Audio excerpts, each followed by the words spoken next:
All right. Winning multiple poles this year. Kevin Harvick, driver the number 4. Jimmy John's Chevrolet. Stewart Haas Racing. I believe it's the first time since 2005 you've won multiple poles. And it's a miracle that I've ever won 2 in 1 year anyway. Set a track record here today. It's the 6th track record that we have set this season in the NASCAR Sprint Cup Series. But Kevin, just talk about your car, the way that you're racing.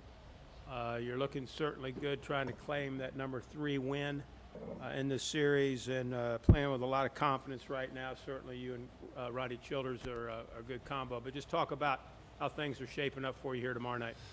Yeah, well, usually when Friday goes well, it's a good sign for the rest of the weekend. We had a good test as we came here a few weeks ago, and felt confident we could go back and, tell everybody that we felt really confident in the things that we had in our car. So I think that showed up good in qualifying as an organization today.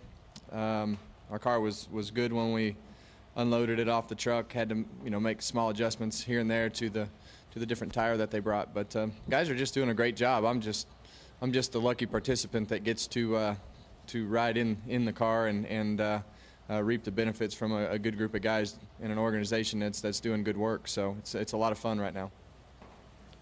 This is Kevin's 8th pole in his career, and the speed that you set, track record, 194.252 miles per hour for Kevin Harvick. Questions for Kevin? Randy, right here in the middle, please.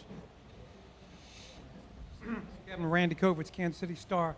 Yeah, I mean, your first, 10, 11 years, you weren't a pole guy. I mean, I think you had 5 now.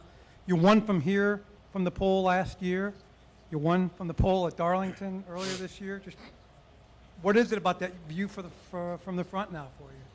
Yeah, it's been we struggled the first 3 or 4 weeks in qualifying, and just had to sit down as a group and say, what do we need to do to get better on Fridays, because we were, making it a little harder than it needed to be with the car's speed that we had in race trim, and putting ourselves in a position to where we weren't getting optimum pit choices. We weren't. We're having to go through traffic and do things that were making it harder than it needed to be. So the guys have, Rodney and the engineers have done a great job in evaluating the setups, and now they don't resemble a whole lot of race trim in general as we go and change it for qualifying trim. So I think as a group, nobody's ego is too big to say that we aren't doing something right. They aren't scared to tell me if something is not right from the driver's seat, and I think the communication is great, and everybody's doing a good job in working together, and I think that goes a long ways to seeing the gains that we've made in qualifying from about week 4 on. Back in the back, Lee has a question. Lee Spencer, Motorsport.com. For you all, did you all debrief before the qualifying session? Because for you all to be so strong and all get to that final round, this was Danica's first 1.5 or 1.5 miler that she advanced to the final round, and none of the Hendrick cars did. I mean, have you guys just really focused on what goes on Friday more so than usual? We did debrief after the practice sessions. We try to do that every week. We talked.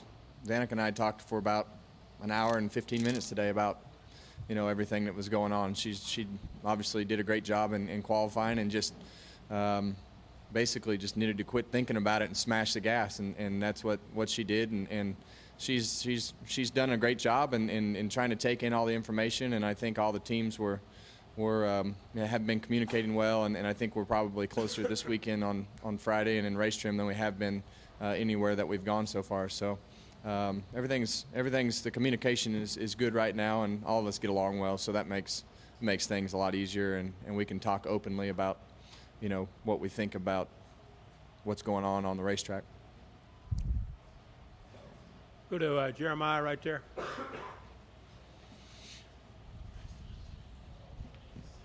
Jeremiah Davis, Cedar Rapids Gazette. I asked Brad about tire fall off and how the cars seem to get faster the older the tires went, and he seemed to be worried about how the racing is going to be because of that. Are you worried at all with the tire acting the way it is, what the racing is going to be like tomorrow night?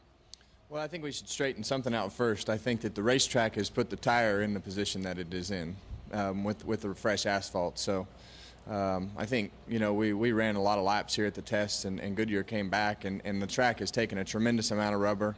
I've already run several laps above the first seam, so there's already 2 grooves of rubber on the racetrack, and feel like they, for taking in all the data and all the things that we did from the test, and as fast as we were wearing tires out at the test, they did a good job in bringing it back. So the speeds are going to be high. There's not going to be a lot of fall off in the tires. It's going to be, there's going to be some tire strategy games, but there's just no way around that when you repave these racetracks. There's just there's nothing wrong with the tire.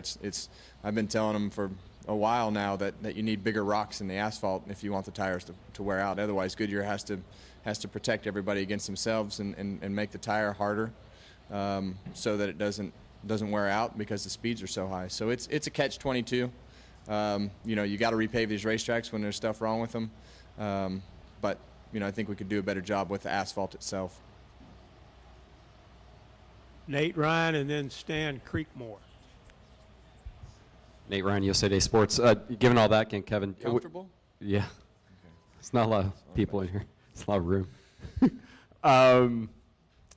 Would you expect then that the race tomorrow night won't be like the last 2 races at the fall where you had the caution-plagued events where lots of guys complain about the edginess? Are you, even though the speeds are so high, is it more a sense of, the handling is still good and the tire wear is not going to fall off as much? It's not going to be like it was, like, say, last October?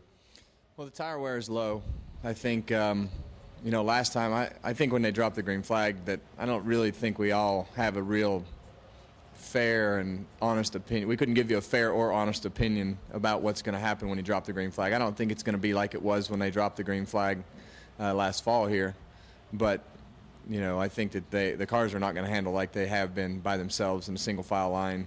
So the handling is going to be different. But I mean, qualifying today was, 2 seconds faster than race pace, basically.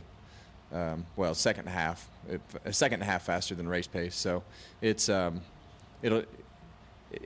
speed is probably still going to be about the same as it was in practice, but it could be a little bit faster, it could be a little bit slower. I don't think anybody really knows exactly where that's going to go and what the speeds are going to be and how much is going to fall off. But it's going to fall off some, but it's not going to be much. Kevin, congratulations on the Coors Light pole, and good luck tomorrow night. Thank you.